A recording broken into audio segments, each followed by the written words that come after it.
Introduction. We all want to better ourselves in one way or another, but so often our efforts seem not to take us anywhere, and no matter how positively we try to think, we still fail, and we may even lose the hope that there is a better tomorrow. We keep going back to the drawing table, the point at which we started, and think of new ways to kill the odds that made us fail, but it doesn't work.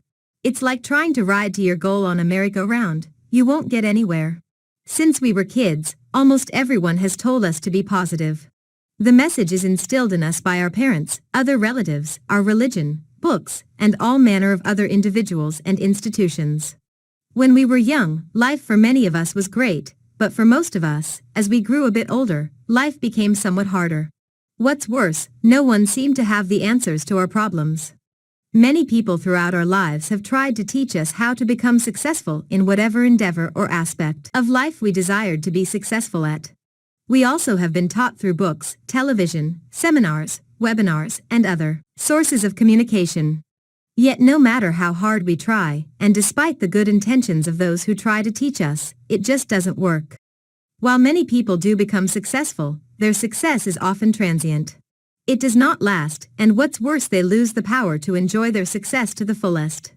Every day of my life I try to find the answers to some of these problems, because they're universal, they exist everywhere.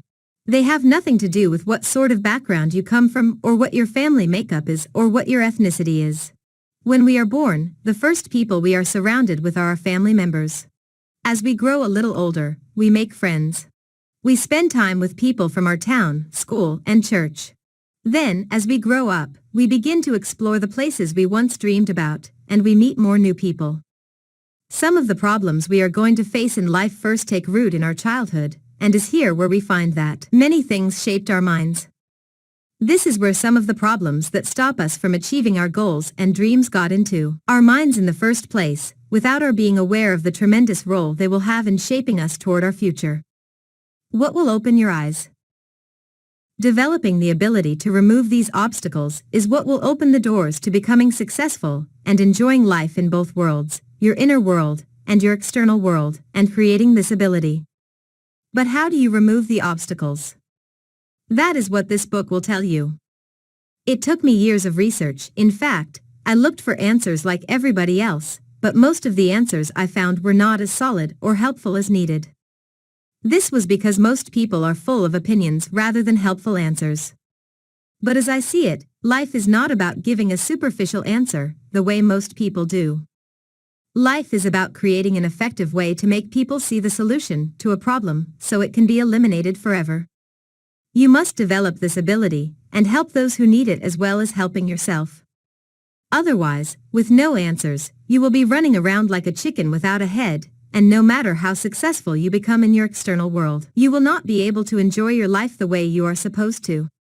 Also, these developed abilities will help you understand that many problems are nobody's fault, and that many of them were created because our psychoimmune systems, the protection within our minds, were not fully developed when we were kids, making us easy targets for negativity to get into our minds. Through the concepts laid out in Diamonds or Rocks, you will learn not only how to help yourself, but how to help other people without being critical of them. You will also develop the ability to look within yourself at those elements that keep you from attaining the success you desire. What's more, you'll also get to see the elements that are trying to get into your mind from the outside world. By doing this, you will be able to protect yourself. Negativity is everywhere, and only by awareness of the power it holds are we able to get rid of it once and for all, and to help others do the same as well. I intend this book to serve three purposes. To help you help yourself in overcoming negativity and obstacles. To help you show others how to accomplish the same goals. To help you protect your children, present or future, so that they will not have to undergo the same negativity and obstacles that have faced you. It took me years to realize I had something great on my hands, but one evening before going to bed, I asked myself, if I died right at this moment, what would be my greatest regret? It took me a few seconds to figure out that my greatest regret would be not getting my concept about diamonds and rocks into a book, into print, and into other people's hands. At that point, I said to myself, I have to start writing it tomorrow. And I did. From the deepest part of my heart, I thank you for becoming part of this great and simple concept, and I pray and hope that it begins to change your life for a better tomorrow, as it did mine. Enjoy the book, the concept, and the changes in your life that reading the book and following the precepts in it will bring to you. I thank Almighty God for giving me such understanding. Jose Ramirez.